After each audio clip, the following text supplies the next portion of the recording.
Ahí están todos tomando asiento. Muchísimas gracias por la presencia. Realmente es una maravilla poder recibirlos en esta histórica casa.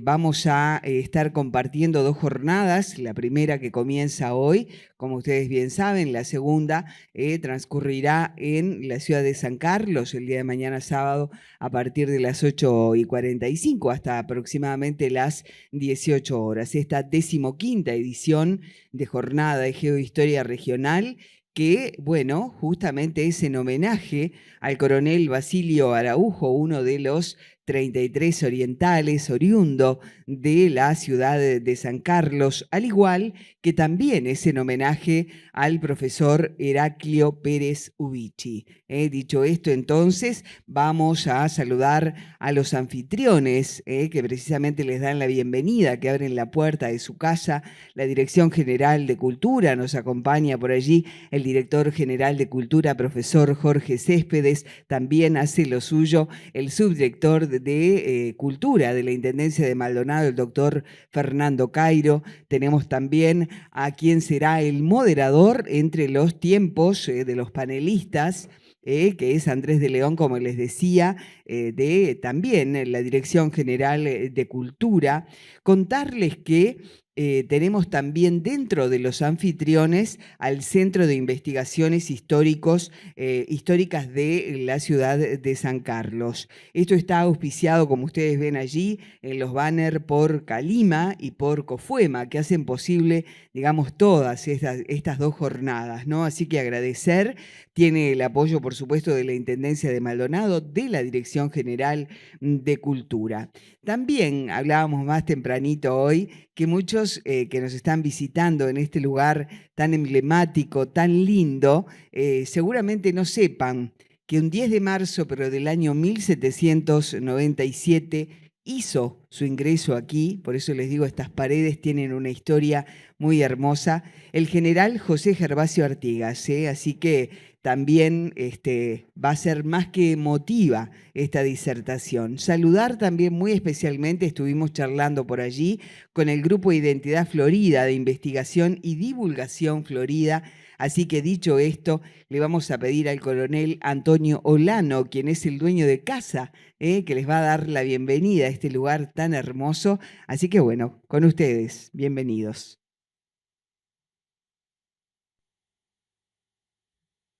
Buenas tardes, bienvenidos a quienes hicieron muchos kilómetros por estar presentes acá y quienes comparten hoy la Sala España. Y particularmente la bienvenida es al Virreinato del Perú, a la Gobernación de Buenos Aires, a la ciudad de San Fernando de Maldonado, a su Manzana 8, donde se encuentra y se encontraba desde 1771 el cuartel de Dragones de Maldonado. Creo que eso es más que suficiente para enmarcarnos en este lugar, que creo que es el ideal para este tipo de eventos. Gracias, bienvenidos a todos y compartamos entonces un poco de historia en el cuartel de Dragones de Maldonado. Los dejo con el señor director de Cultura.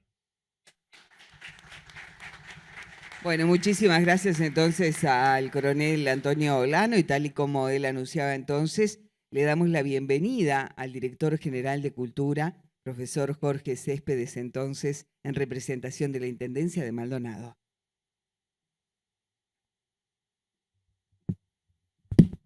Muy buenas tardes para todos. Es un gusto recibirlos en esta casa, como bien decía el coronel Olano recién, seguramente es de los edificios más emblemáticos que tenemos en San Fernando de Maldonado y también a nivel país. Agradecer en primer lugar el enorme esfuerzo que seguramente cada uno de ustedes y las distintas instituciones que representan han hecho a los efectos de poder reunirse acá y mañana en San Carlos en esta 15ª jornada de Geohistoria. Agradecer también a todos los funcionarios de la Dirección de Cultura, en especial al subdirector y Andrés de León y Ana Guerra, que es otra funcionaria que andaba recién colaborando, porque han hecho sin duda en estos últimos días un trabajo de enorme esfuerzo y responsabilidad para poder ofrecer las mejores condiciones y recibirlos en esta casa. Uno de los aspectos más transformadores que, si se quiere, tiene la concepción moderna de la historia. Y digo la concepción moderna porque no se trata simplemente de la mera anotación de datos, de sucesos y de hechos históricos para hacer un compendio rápido de lo que pasó en el pasado, sino fundamentalmente el reinterpretar a la luz de las investigaciones permanentes una forma de interpretar la realidad de cada momento histórico, partiendo de la base que eso debe hacerse siempre en el análisis y en el posicionamiento del tiempo histórico que ocurre y no a la luz de nuestros valores actuales, so pena de cometer errores e injusticias, que a veces también se hace y que las vemos a veces a diario con dolor. La geohistoria tiene además un elemento común denominador, es decir, nada más allá de las divisiones que el conocimiento y la disciplina imponen en tiempos modernos, nos permite separar el conocimiento de su conjunto. El conocimiento es una unidad temática. Historia y geografía siempre fueron de la mano. No existe la posibilidad de aislar el hecho histórico del territorio. Como tampoco es posible separar en términos de geografía la geografía física del paisaje de la geografía humana.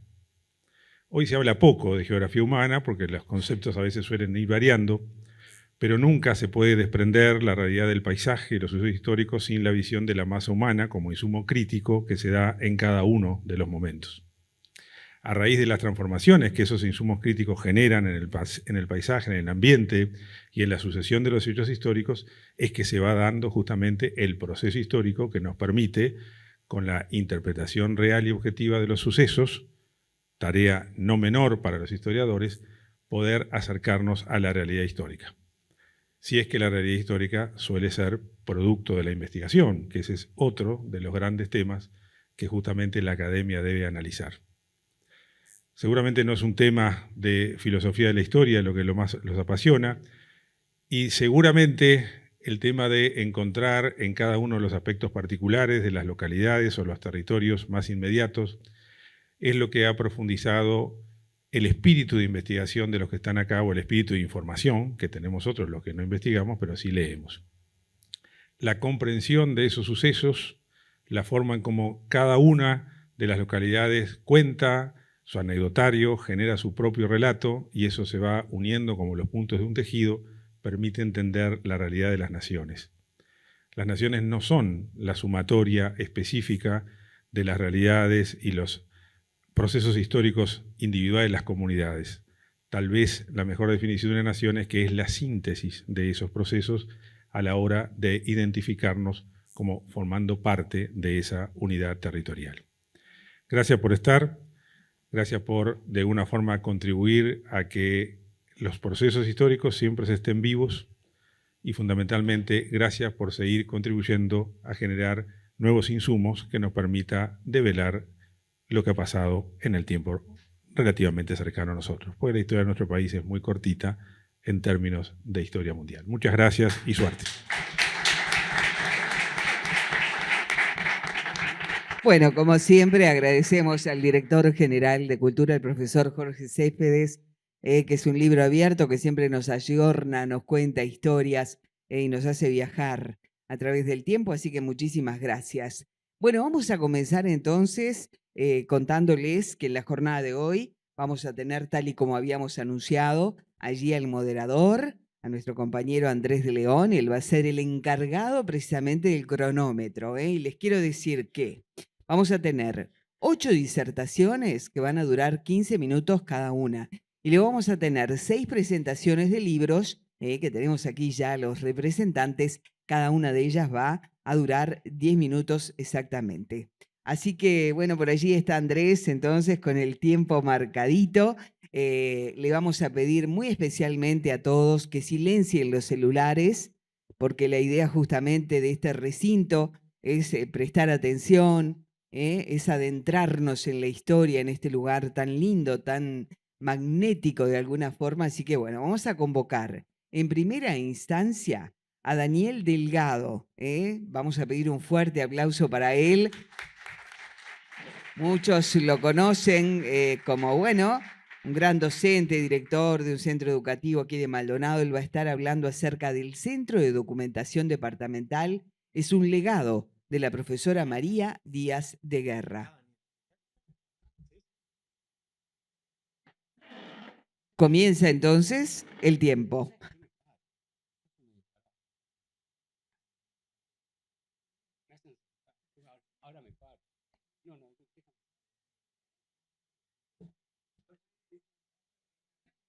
Vamos porque nos vamos con el tiempo.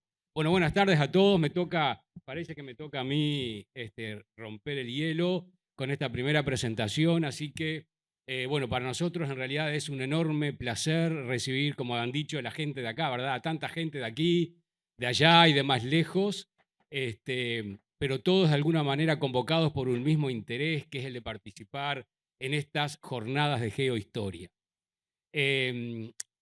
La historia en diálogo con el territorio, ¿verdad? Y el territorio imbuido de historia constituyen sin ninguna duda la manera, yo diría, más genuina de comprender los procesos que nos atraviesan como seres humanos, justamente en nuestra condición de seres históricos, ¿verdad? Que nos movemos necesariamente, recién lo decía el profesor Céspedes, en esa doble dimensión espacio-temporal. Y como decía el coronel Olano, además es un gusto para nosotros juntarnos en este lugar, ¿verdad? Tan caro al corazón de los fernandinos, de los maldonadenses y de los orientales, todos. Justamente en estos días, en este mes de marzo que acaba de finalizar, nos juntábamos aquí en este mismo salón para recordar y celebrar los 228 años del ingreso de Artigas al cuerpo de Blandengues, hecho que se dio en este mismo lugar en el que hoy está. La historia la hacen los seres humanos y otros seres humanos la estudian y la escriben para que todos podamos conocerla. Estas jornadas que comienzan ahora homenajean justamente a un carolino que ha hecho historia, Basilio Araujo, y a otro carolino que la ha preservado para nosotros, el recordado profesor Heraclio Pérez Ubisi. Mañana habrá explícita referencia a ambos, pero es importante que, bueno, ya tenerlos en cuenta desde esta primera presentación. Pero esa historia que se construye, que se estudia, que se preserva, tiene también lugares físicos en los que se asienta, que son, yo diría, verdaderos templos, ¿verdad?, que atesoran el pasado a través de documentos, de registros, de testimonios, de libros, de objetos. Yo hoy quiero referirme justamente a uno de esos enclaves, al Centro de Documentación Departamental de Maldonado, que incluye en su acervo a la Biblioteca Histórica Elías de Vincenzi. Y hablar del Centro de Documentación Departamental implica mencionar, yo diría más bien recordar en el sentido etimológico y más profundo del término, ¿verdad? Ricordis, volver a pasar por el corazón y por la mente, la figura de su gran mentora, la profesora María Díaz de Guerra, Maruja, que hizo de la recreación de la primera biblioteca pública y de la creación del Centro de Documentación Departamental una verdadera tarea de vida. Haciendo un poco de historia, digamos que la primera biblioteca pública que tuvo la ciudad de San Fernando de Maldonado fue inaugurada el 10 de marzo de 1879. Y lo interesante de ese proyecto es que no se trataba solo de una biblioteca que cumpliera las funciones clásicas y típicas de ese tipo de institución, sino que era un verdadero centro de información departamental que atesoraba una serie de documentos, de registros, y que además tenía una parte que era museo, donde habían monedas, medallas y otros objetos. Durante las primeras décadas de su fundación, sobre todo en lo que fue la última parte del siglo XIX, esta biblioteca cumplió una función muy importante y fue realmente un éxito todo su desempeño. Sobre todo esto coincide con el momento en que su creador, Elías de Vincenzi, estuvo a su cargo. Pero luego, cuando ya comienzan los primeros años del siglo XX, comienza a haber también un retroceso. Hay ahí toda una cuestión que tiene que ver con la vida cultural del momento, con la propia situación de la ciudad de Maldonado. Lo cierto es que la biblioteca empieza como a retroceder en su funcionamiento y de hecho deja de funcionar. Entonces, poco tiempo después, gran parte de ese material, fundamentalmente los libros, van a ser trasladados al Liceo Departamental, que había sido fundado en el año 1913, ¿verdad? La ley de la creación de los liceos departamentales, donde también el de Maldonado fue fundado. Y ahí pasa todo el material de la biblioteca pública. El tema es que, claro, que ese material va a ser utilizado por los docentes, por los estudiantes, pero la ciudad pierde este tipo de institución para el ciudadano común, ¿verdad? Que deja de tener acceso entonces a este tipo de institución.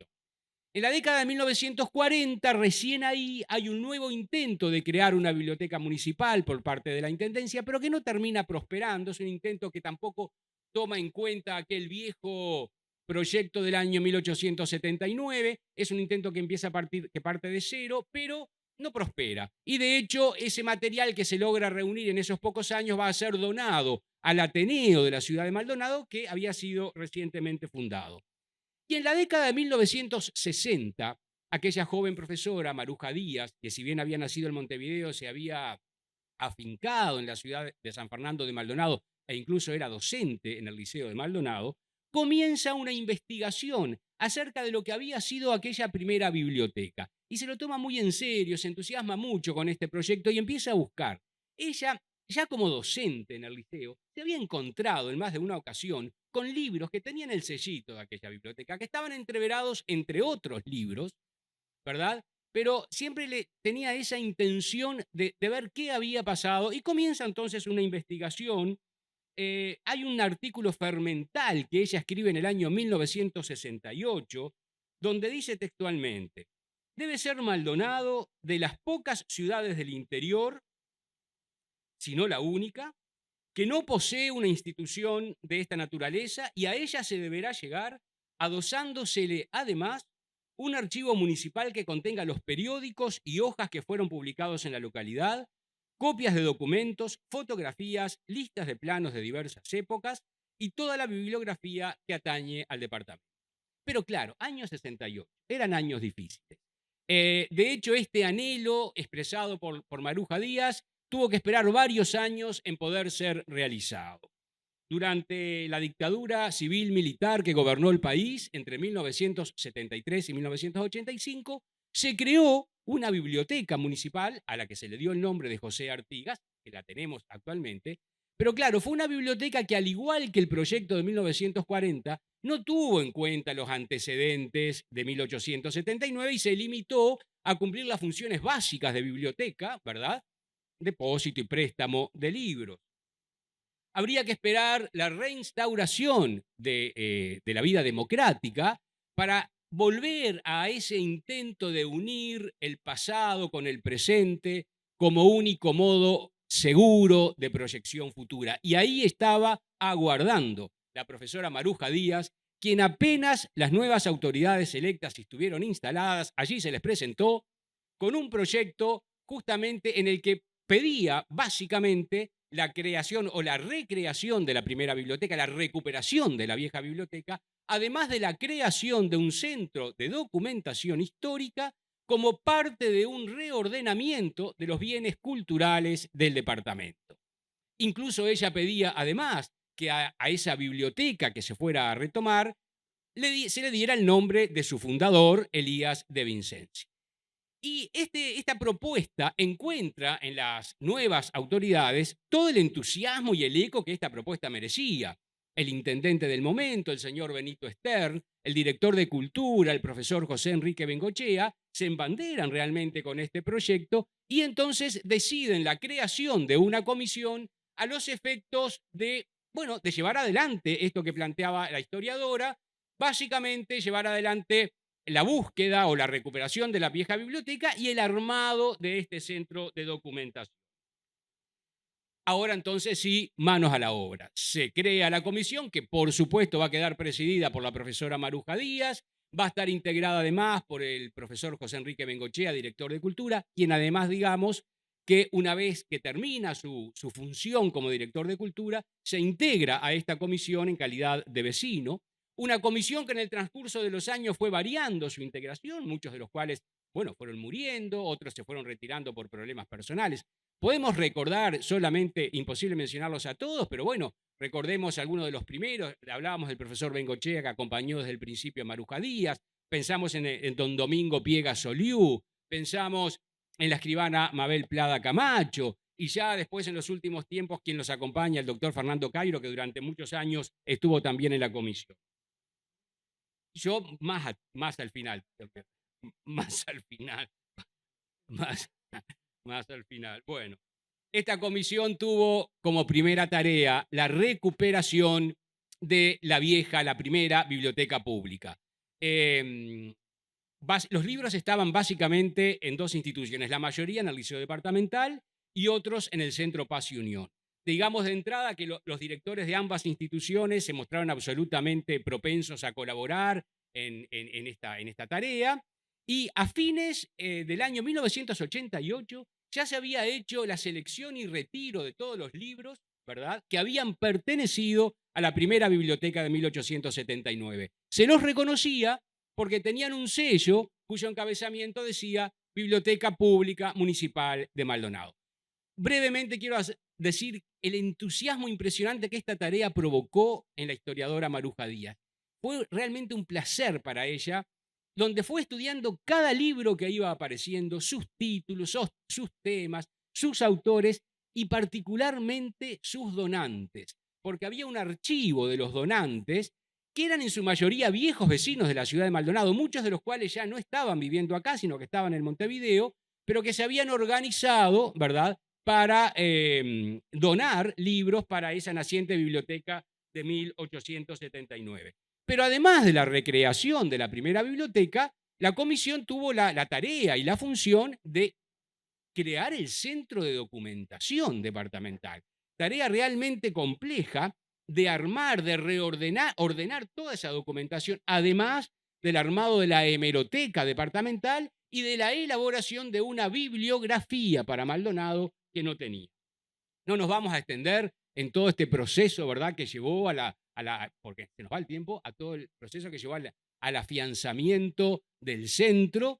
De hecho, si hay interés, sí podemos remitir a un artículo que habíamos escrito para el primer número de la Revista Histórica de Maldonado, cuyo título es Obras son amores, y que justamente hace referencia a esta creación y afianzamiento del Centro de Documentación. Pero fíjense ustedes que desde la tarea de conseguir y adquirir los muebles para ir poniendo todo el material que se conseguía, porque no había nada, ¿verdad? Muchos de esos muebles incluso que constituyen artículos de un gran valor histórico para la ciudad de Maldonado, hasta la invitación y el llamado a todos los vecinos de Maldonado para invitándolos a donar material, fotos, documentos, ¿verdad?, que pudieran enriquecer el archivo. Todo fue, de alguna manera, el trabajo tesonero y yo diría casi artesanal de aquella primera comisión. Por supuesto que la tarea supuso también la solicitud de material a algunos organismos públicos y privados. Yo que sé, pensamos en el Boletín Histórico del Ejército, en la Revista Histórica, en el Archivo Artigas, ¿verdad?, en la colección de clásicos uruguayos, digo, por mencionar solo algunos de los más conocidos. El local que ocupa actualmente el centro no fue el primero. De hecho, la comisión al principio se comenzó a reunir en la Casa de la Cultura.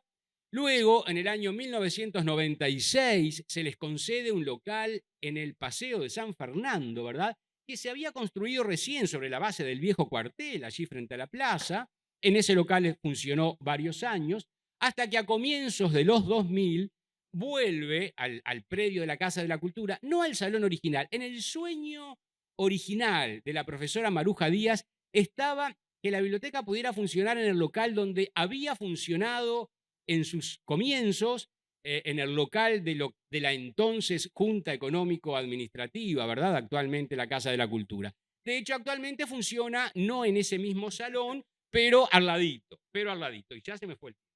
Bueno, simplemente decir que una vez que la profesora Maruja Díaz dejó el trabajo en la comisión, han habido responsables desde la Intendencia, la profesora Adela Lladó, el señor Martín Ferrario, actualmente Andrés de León, y en todo este periodo no ha dejado de recibir aportes que además han permitido, ¿verdad?, de este enriquecimiento, han permitido que hoy día sea un centro de consulta imprescindible, no solo para los investigadores profesionales, que por supuesto que sí, sino también para todos los vecinos y las vecinas que quieren investigar sobre algún tema particular. Digamos, para finalizar, el 31 de agosto de 2020 murió en Montevideo, ¿verdad?, quien fue la fundadora y alma mater de esta institución, la profesora María Díaz de Guerra. Desde el 19 de octubre del 2022, Día de Maldonado, la sala principal del nombre lleva su nombre. Maldonado le debe mucho a esta gran investigadora. Una mujer que dedicó años de su vida a investigar la historia de Maldonado y que nos la ha dejado a través de libros, de artículos y de conferencias, ¿verdad? Pero no tengamos duda de que tanto la recreación de la biblioteca histórica como la fundación del centro constituyen sus aportes más queridos. Así que bueno, Maldonado tiene este centro, está a disposición de todos y todos están invitados a conocerlo. Muchas gracias. Llegamos al tiempo.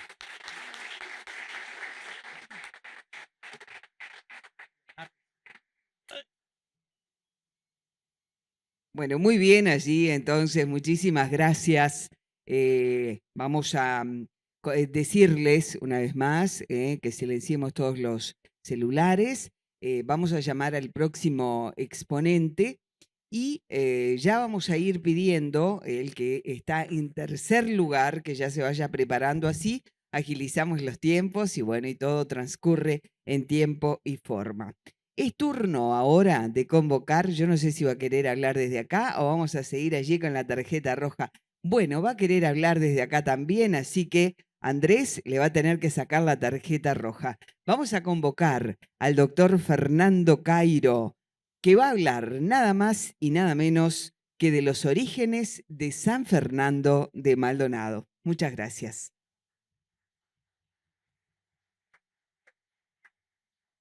Buenas tardes. En primer lugar, agradecerles a todos por estar hoy acá y aceptar. Tú me lo puedes adelantar y está bárbaro.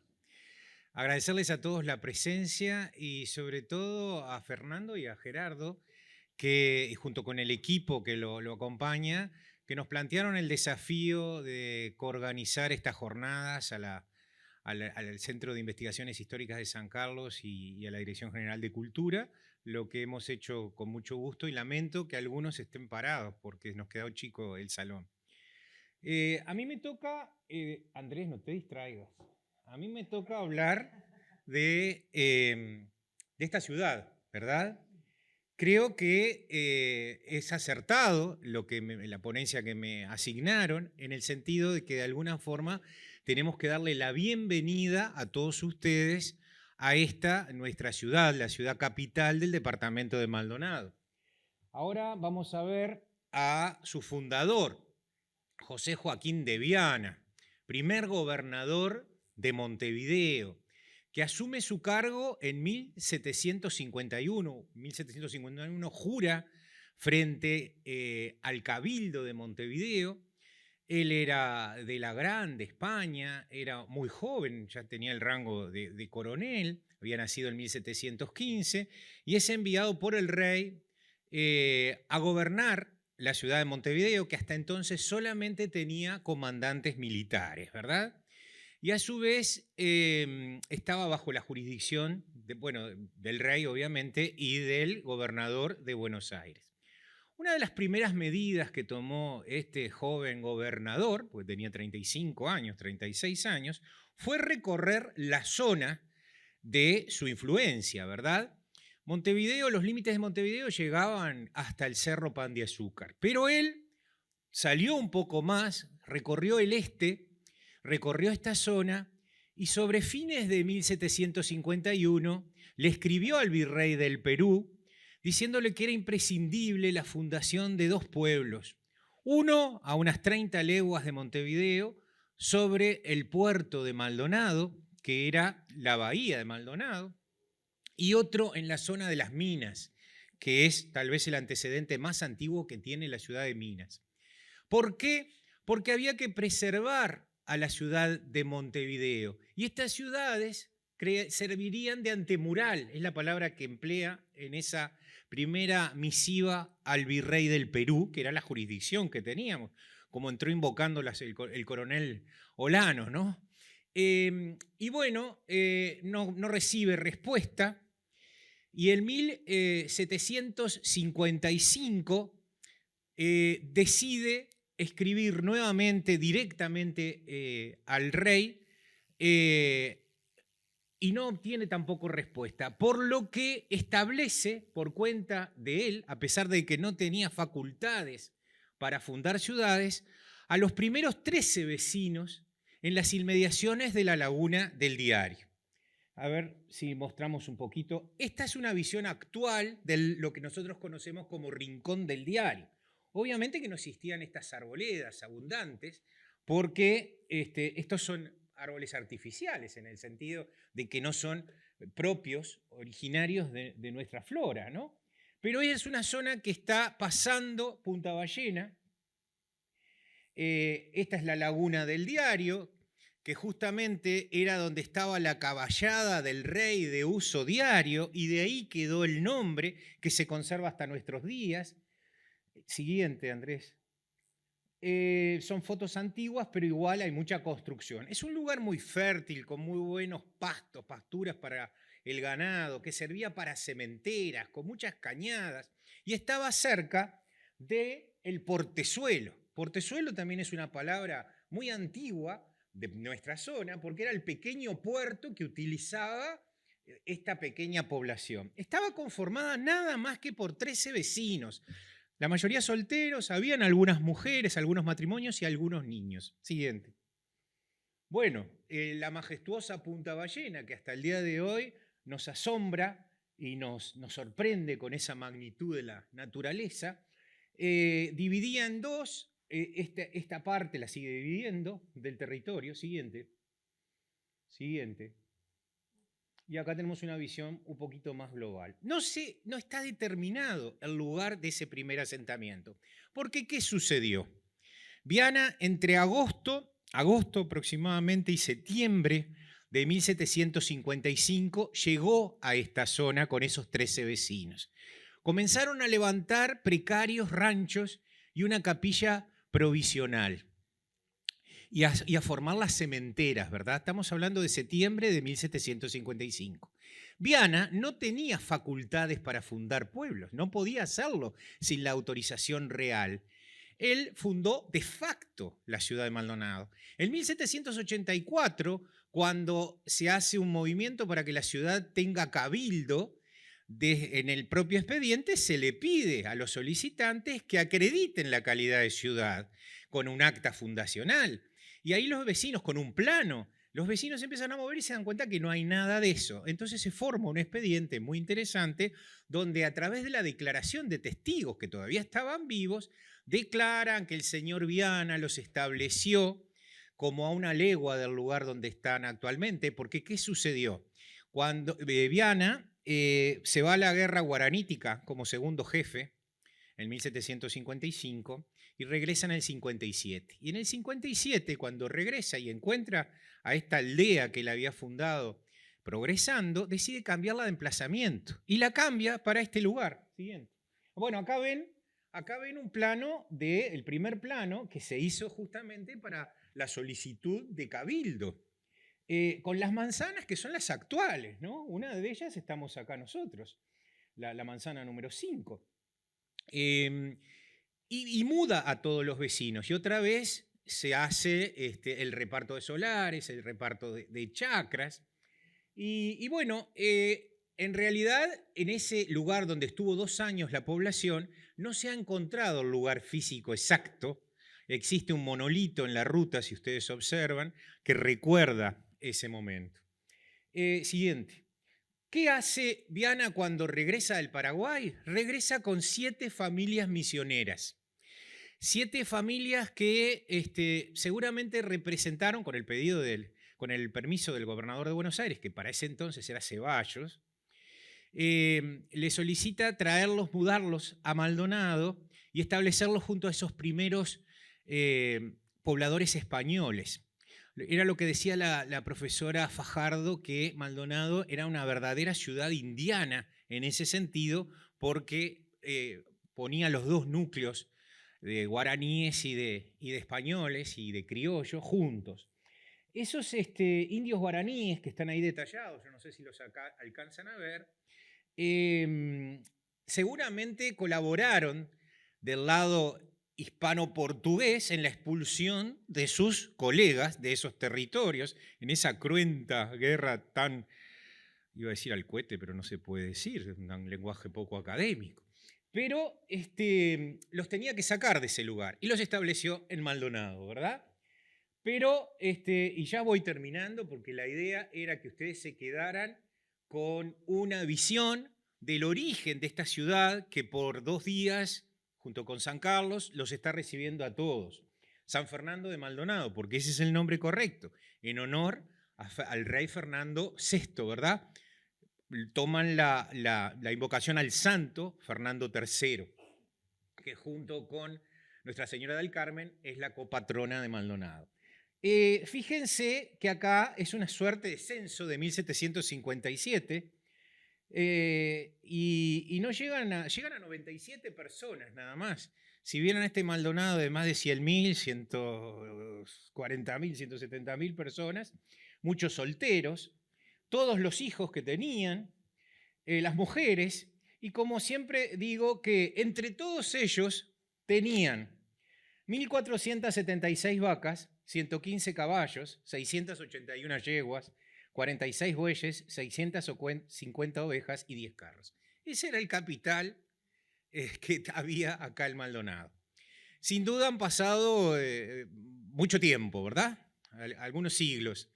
Y hoy tenemos esta ciudad tan pujante y tan diferente que seguramente los sorprendería a estos primeros habitantes que verdaderamente se necesitaba mucho coraje para dejar la seguridad que podía ofrecer una pequeña ciudad olvidada en una esquina de Sudamérica como era Montevideo, para venirse a un paraje que no había nada. Viana la cambió de ubicación porque querían que estuviera más cerca del puerto. El puerto no era otro que el de Las Delicias, ¿verdad? Maldonado tiene una historia muy linda que los invito a conocer, a disfrutar. Están en un lugar emblemático. Y bueno, muchas gracias por tolerarme en este espacio y mucho éxito a todos los jornadistas. Gracias. Bueno, pero qué maravilla, ¿eh? Realmente estábamos escuchando allí esta historia. Muchísimas gracias entonces al doctor Fernando Cairo, subdirector de Cultura de la Intendencia de Maldonado. Vamos a proseguir entonces, qué linda concurrencia que tenemos. Vamos a convocar en tercer lugar a Guillermo Montaño, que ya está allí presente entonces. Guillermo también va a tener el tiempo de ponencia, al igual que los anteriores. Andrés allí va a poner el cronómetro y le vamos a dar la bienvenida porque precisamente de lo que va a estar hablando Fernando es rescatando una publicación del olvido, la historia de los maestros de Florida. Tiempo para él entonces. Bienvenido a Maldonado. Bueno, muy bien. Muchas gracias por la bienvenida. Para mí es un gusto estar hoy acá. Voy a contar un poco de qué se trata este tema. Y para ello hacer un pequeño trabajo de contexto, ¿verdad? En 1959, la villa de San Fernando de la Florida iba a cumplir sus 150 años de existencia.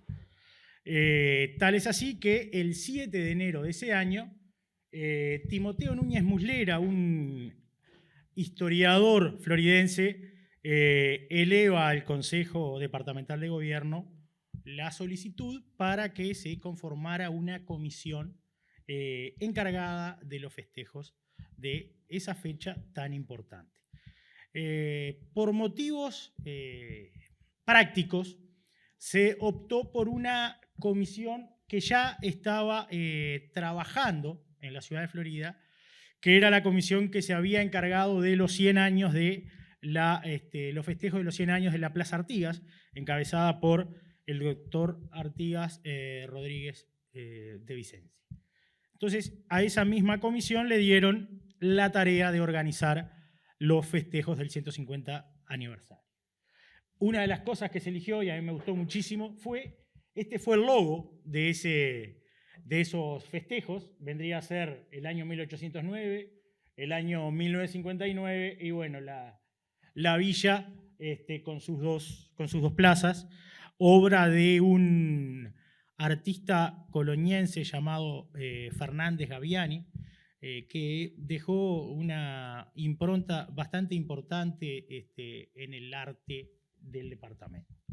Bueno, y ahí fue que se creó la comisión, se crea el expediente y se empiezan a conformar los actos.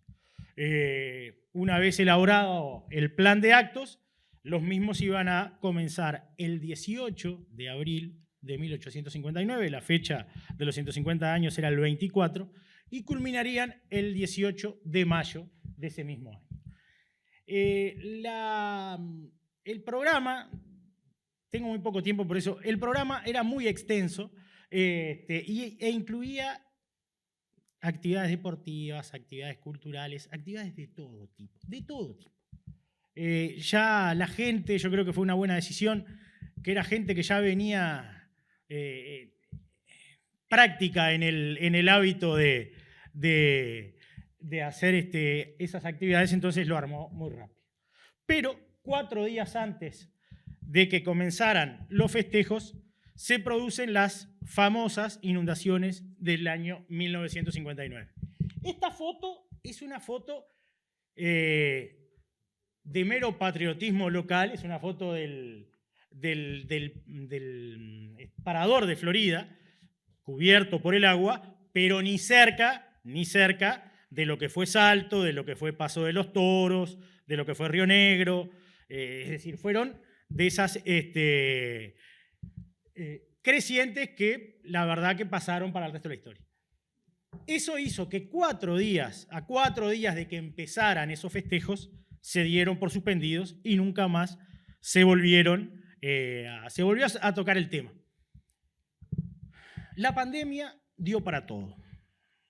Literalmente dio para todo, porque uno a veces hasta como forma de querer justificar el sueldo iba y revisaba papeles. Y con eso nos encontramos con este expediente.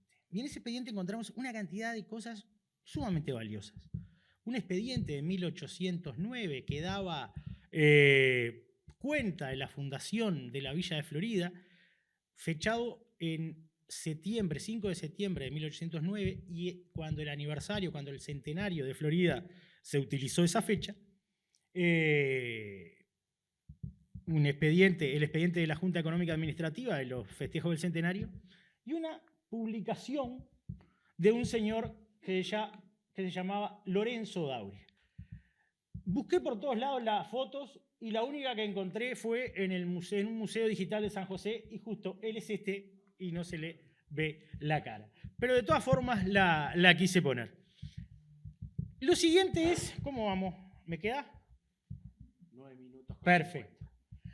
Lo siguiente que quiero ver es quién era Lorenzo Dauria. La verdad, Lorenzo Dauria era un floridense, hijo de uno de los constructores más importantes de la naciente ciudad a principios del siglo XX, que fue maestro, hizo una prolífica carrera que comenzó como maestro de primer grado en el año 12, terminando como inspector en Cerro Largo. Fue también técnico en educación en el año 1930 y 31. Él estuvo en los Estados Unidos, becado por el Estado uruguayo,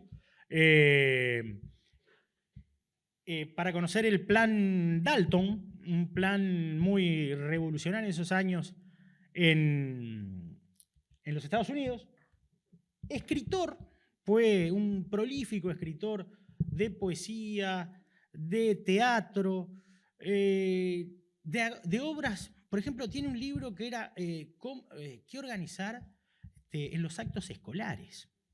Que la verdad que me pareció muy interesante. Hay un informe que él hizo sobre su participación en Estados Unidos. En definitiva, fue muy prolífico. Y también fue periodista y como tal terminó, ya en los últimos años de su vida, terminó haciendo algunas notas en el Diario Universal bajo el seudónimo Bernard Tell.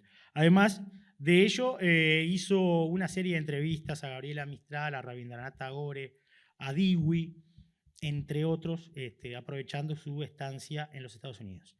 La verdad que una persona muy interesante que fallece en el año 1968, había nacido en 1898 y termina sus días en el año 1968.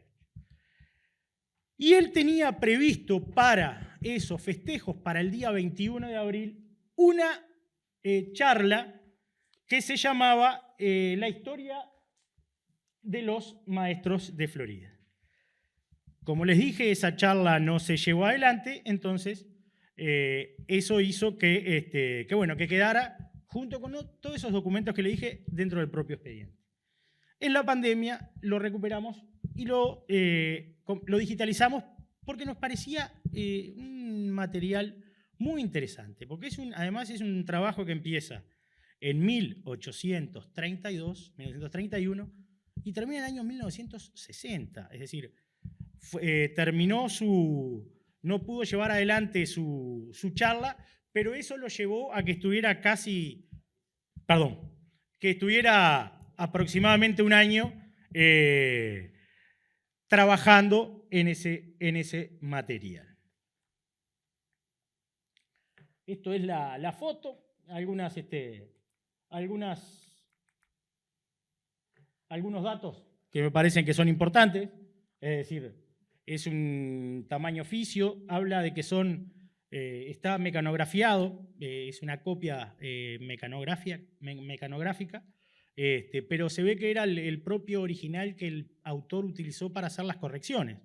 Si bien habla de 51 folios numerados, tiene 65. Y ese es el original. Bueno, después, uno de los temas que ya para ir viendo lo que fue, nosotros nos vamos a tener por un problema de tiempo en lo que fue el primer maestro de Florida, que fue Gabriel Lezaeta, y del que el señor Lorenzo Dauria recoge en el Diario Universal 5 cartas que el maestro publicó entre el 11 de junio de 1831 y el 26 de marzo de 1832, donde nos permite a nosotros ir viendo lo que era la villa de la Florida en esos primeros años de la vida independiente y lo que era la educación en ese momento, que la verdad que era bastante lastimosa.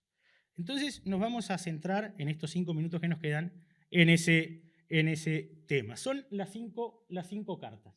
Esas 5 cartas que fueron publicadas en la Universal van mostrando también lo que fue el propio carácter de un maestro que empezó con unas ganas imponentes, y eso lo da en la primera de esas cartas, en la que firma como un gaucho olvidado del siglo, y habla de lo que fueron los festejos del 25 de mayo de 1831. Para que ustedes se hagan una cosa que no había dicho, la primera escuela de Florida fue en el mismo rancho de Basilio Fernández donde se declaró la independencia. Esa era la primera escuela. Basilio Fernández, el dueño del rancho, lo prestó por 3 meses, pero se fue un poco más el préstamo, por lo menos hasta bastante entrado 1832. Y ahí en la primera carta él habla con un verdadero fervor patriótico de los actos del 25 de mayo, que la primera ley de efemérides de nuestro país era una de las fechas patrias, una de las primeras fechas patrias. Dichos festejos comenzaron cuando todavía el sol no había aparecido, sino que era de noche. Juntó a los alumnos en la escuela y a tiros de fusil esperaron el día. De ahí se fueron cantando desde la Piedra Alta desde la escuela a la Piedra Alta, y utilizaron, y voy a vincularlo con el lugar donde estamos nosotros, lo que hoy se conoce como el Paso de los Dragones, que fue construido por los dragones en 1816 y 1817. De ahí vuelven, o sea, todo esto empezó antes de que empezara el sol. De ahí vuelven, hacen una clase abierta y para mostrar a todo el público, y termina toda esa actividad sobre las horas de la noche, donde frente a un cartel que decía orientales, no confiáis en los tiranos, se terminó haciendo un festejo que duró aproximadamente unas 12 a 14 horas, para tener una idea, bastante acabada, porque arrancó antes. En las siguientes cartas va a ir dando muestras de lo que era el lugar. Yo ando buscando una de las descripciones que hace de lo que era el rancho. Estamos hablando de un rancho de 6 metros por 4, albergaba 45 alumnos. Y esta es la descripción que él hace de lo que fue ese rancho donde se declaró la independencia. La pieza sirve de escuela. La pieza que sirve de escuela, es el cuarto habitación del preceptor. En ella tiene una cama para dormir, su baúl de ropa, su apero para montar, a caballo cuando es menester, las armas de su defensa como es sable, pistola y carabina. Los adornos o lecturas del silabeo, o sea, es la primera vez que habla en esta oración de lo que eran los objetos vinculados a la didáctica, junto con el freno, el maneador y el rebenque, que en estos momentos utiliza para combatir a los ratones y a lo que le pone, a lo que hace una breve pieza poética. Con estas armas yo combatí en Sarandí y con este rebenque yo peleo aquí para que los ratones no me coman a mí. Esa es un poco la parte de estas 5 cartas. Después hay toda una serie de noticias que va a ir dando sobre las diferentes actividades. Hay una que rescato por sobre todas las cosas y que es para todos creo que importante, es una nómina de los primeros 49 maestros que hay en el año 51, o sea, previo al informe Palomeque. Dauria hace ese listado. Y bueno, entendí, la idea es que podamos publicar eso dentro de poco tiempo, y entendí que era importante traerlo porque el tema de la educación desde los aspectos locales es un tema que es bastante raro. Y me parece que además de reivindicar y de obtener ese material tan importante, a nuestro entender, para conocer la historia de Florida, también es poner en valor a una persona que me parece que fue de capital importancia para la cultura de Florida. Por mi parte, antes de que sean los 15 minutos, voy a ir dando por concluida la charla. Espero que se haya entendido lo mejor posible, pero a veces combatir con el reloj y con el cancerbero que lo mantiene es bastante complicado. De mi parte, muchas gracias. Bueno, muchísimas gracias entonces por estos 15 minutos de ayornarnos con parte de la historia. Agradecemos para aquellos que recién llegaron a Guillermo Montaño entonces, que estaba disertando a propósito de Rescatando una publicación del olvido, la historia de los maestros de Florida.